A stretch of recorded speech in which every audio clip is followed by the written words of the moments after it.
Hey, what's good, everyone? If there is one company that has been requested the most in the comments of my channel, it is NUX. They just happen to have sent along recently their B7 Pro.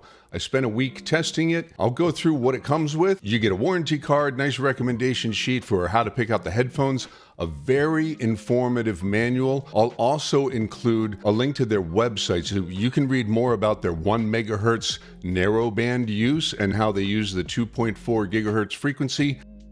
On the back panel, we have our input options. There's a lot to talk about, and it's really hard to describe exactly how good an in-ear system sounds. But I can tell you, after using this thing for a week, that very lightweight belt pack worked well with my over-the-head monitors and my in-ear monitors. It comes with a killer heavy-duty clamp that you can actually use to attach to the base of the transmitter. And you can then put this thing anywhere because it's rechargeable, and it will recharge the receiver. So your receiver pack will just magnetically attach to the transmitter. The transmitter has a 2.4-inch screen, really great readout. The whole unit is recharged with just a 9-volt power supply. It does come with a USB-C cable. I'll tell you more about that in just a second, because that's one of the most killer features about the NUX B7 Pro, is that this little guy, not only having stereo or mono input options for combo 1/4-inch jacks on the back, a really easy to read display, it also has an auxiliary input, all of that in a rechargeable package that you can use USB-C to connect to a phone or a computer and record everything that you're sending into the B7 Pro via the 1/4-inch combo XLR inputs or via the aux in. And you can also use it to play along to jam tracks, hook it up to your PC, watch movies in quiet. I actually watched a movie, but I left the speakers on at one point. There's a lot that is going on in the actual unit, because after a firmware update, we'll have more options in the settings menu itself. You can go into the display settings and actually change it from the vertical lines of signal to round lines of signal if you prefer that type of readout. I actually don't, so I go back in and changed it over. It's real simple to do that. It's real easy to navigate the entire system right from this screen. The rechargeable belt pack is simple, smooth, and sleek. There are recessed volume buttons, and then there is a pokey outy power on button, which you can press at one time to mute, and if you hold it down for 2 seconds, it will turn itself back off. Holding it back down for 2 more seconds turns it off. It takes about 6 to 7 seconds for the system to synchronize, and then you're good to go. You don't have to mess around with channel selection at all. It automatically scans the area, picks the strongest signals, and because of its true diversity, antennas will bounce back and forth between the strongest signals anytime interference is detected. The clamp system is really, it's simple. If you've ever attached a GoPro or seen anybody mess with a GoPro, you just screw one thing onto the bottom and then you attach the clamp to the desk. There you go.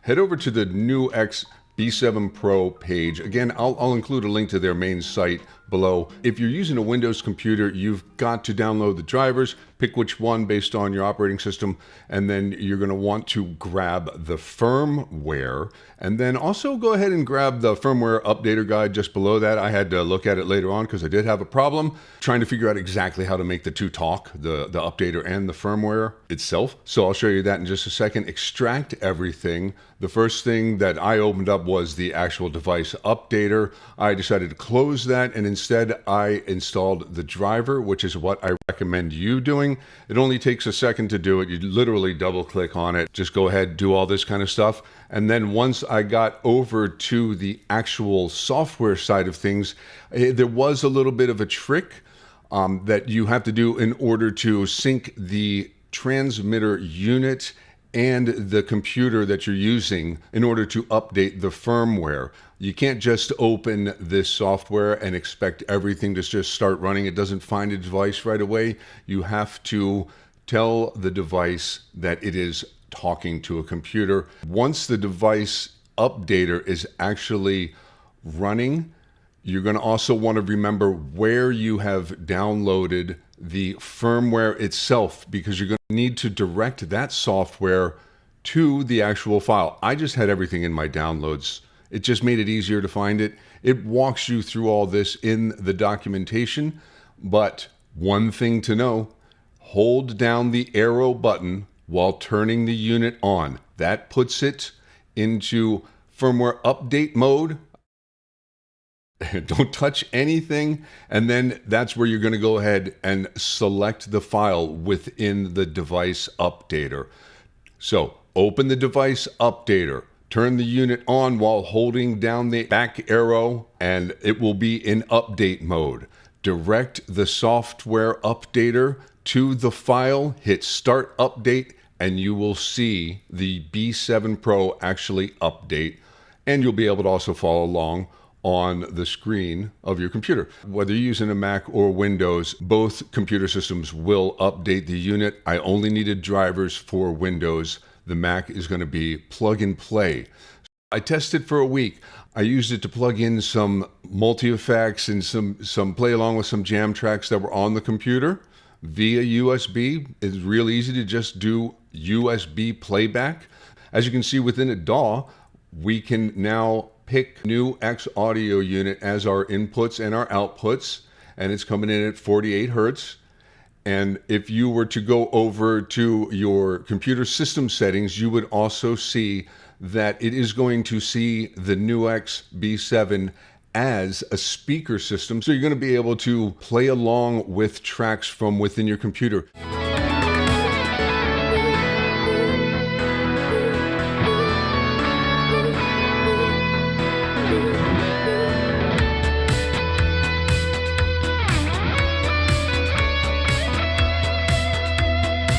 Directly to your favorite in-ears or headphones, no wires, no nothing.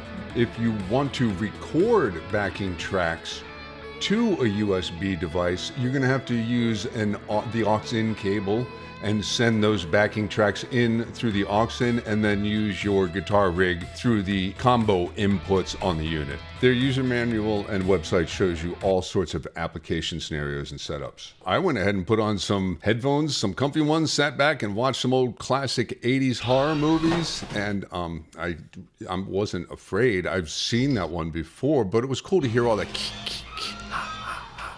And then I caught up on some news. Unfortunately, I really hope I can film the last bit of this video, because I'm going to change over to my PC completely. This Mac is done. This is going to really make it a lot easier for me, because just this thing being an interface alone is mind-boggling. But then the fact that it sends all of the audio to you wirelessly through the headphones very clearly. And don't let the 2.4 gigahertz range kind of put you off a little bit. I know when I see that on wireless stuff, I'm not thrilled. This thing had 0 dropouts the entire week that I was using it.